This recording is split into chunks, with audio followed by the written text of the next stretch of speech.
Swamiji, did you have ever opportunity to meet any Himalayan teachers? Any experience if you can share with us?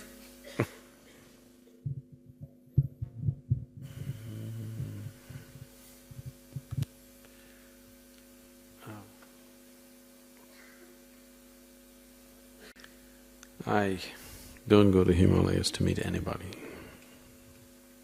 At the same time, the mystical dimension of Himalayas preserved there in so many ways. Many, probably no other place in the world. Every part of the world has places where certain people have left certain energies in certain situations around them, which will always be there. But I've traveled everywhere. There isn't another place which has seen as many mystics as Himalayas has witnessed.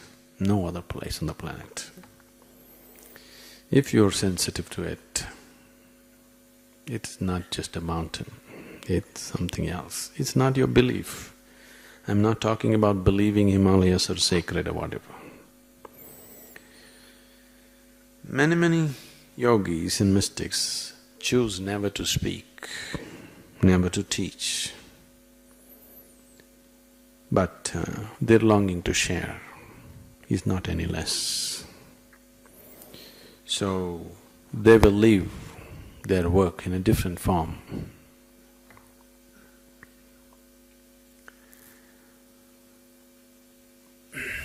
There are many places like this, the Vellingiri mountains, very powerful. If you go up to the seventh hill, anybody been there? Seventh hill? You went to the seventh mountain?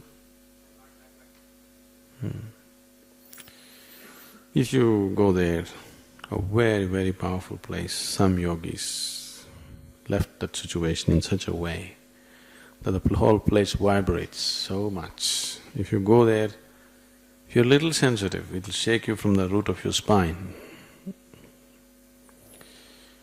Like this, there are many places. If you're open to it, if you're sensitive and receptive to it, whatever these yogis were, all their life's work and their tradition is simply left there in a different form. You can always access it. In that sense, Himalayas is too rich, too saturated.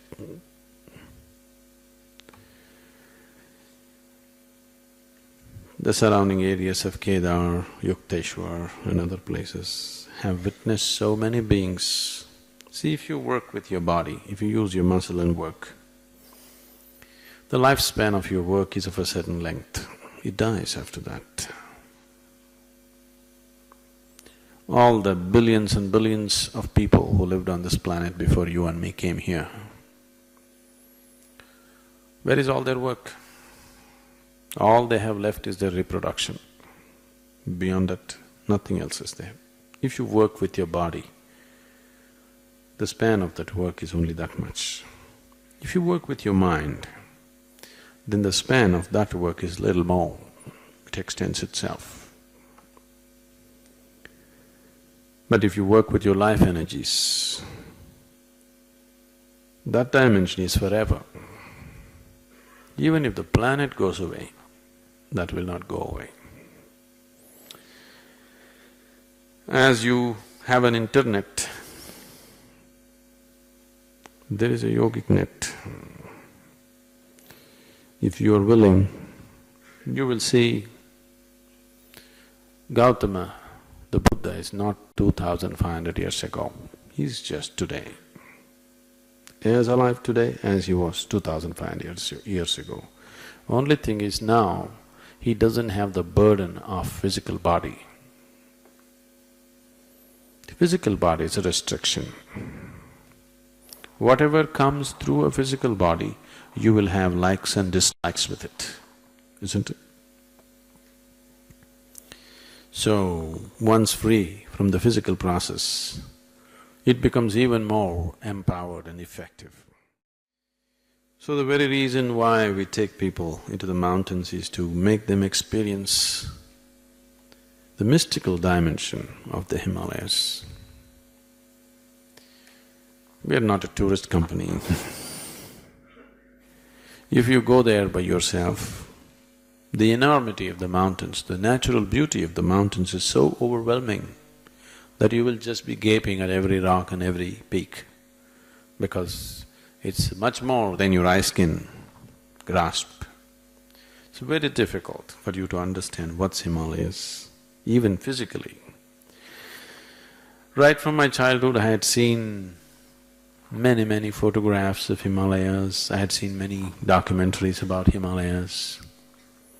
I had a huge picture of Himalayas in my mind.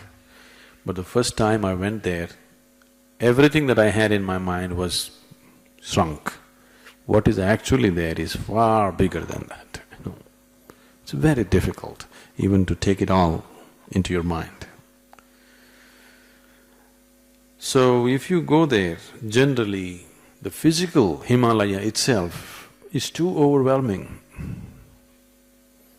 It puts you down to your size. You'll become a small little human being, you know, like an ant you'll become. Once you go and stand in front of Himalayas, you feel like an ant crawling up on the earth. But the mystical dimension will be missed because you'll go about gaping at the beauty of Himalayas. So, the very purpose of taking people on a trek like that is so that they can have an experience of a completely different dimension. If I go into these things, it'll go endlessly. Your question. Let me try to bring a little experience to you. This was many years ago. At that time I used to travel alone in Himalayas. But now traveling alone is impossible. If I go, I have a full 10 busloads of people with me.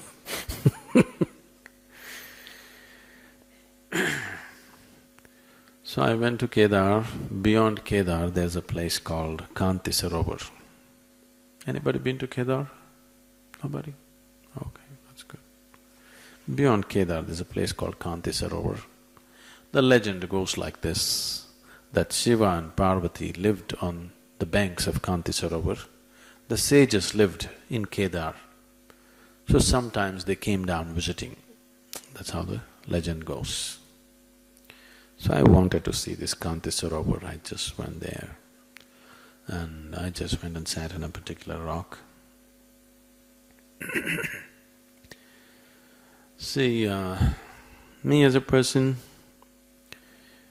I have always avoided learning Sanskrit language. Though I had an immense liking towards the language, I avoided learning it when I had the opportunities to learn. Because the moment you learn Sanskrit, you will end up reading the scriptures. My own vision has never failed me even for a moment in my life. I didn't want to clutter myself with traditions and scriptures and other things. Right now, everything that I do is simply, purely from the source, not cluttered with any tradition, any scripture, any teaching, simply looking at life. So I didn't want to read scriptures, I consciously avoided Sanskrit language. And that day, I was sitting there alone. It's… in terms of visual beauty, it's the most incredible place that you can think of. You know, snow-clad mountain peaks, completely snow-clad, everything. And there's a… you know, like a lake which is about 2 kilometers, 2 square kilometers kind of lake. Absolutely still, reflecting the mountains. It's, you know, not even a blade of grass anywhere, everything is white, and this patch of water reflecting the mountains. It's indescribable really, even visually I'm saying. So I was just sitting there, my eyes open, and suddenly everything in my experience, my physical body, the rock on which I'm sitting, the mountains, the lake, everything became sound. What was all form became everything into sound. Now that sounds crazy. When everything becomes sound, we call such a state as Ritambara Prajna. When you're in a Ritambara state, everything becomes sound. It's based on this Nada Brahma. And in my own voice, this song is going on like full volume. I can clearly feel that my mouth is shut. I'm not singing, but it's my voice in full volume. The song is just going on.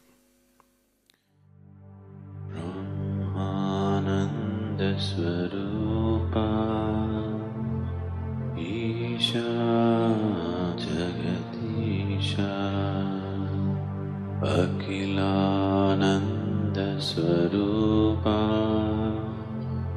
Isha Mahesha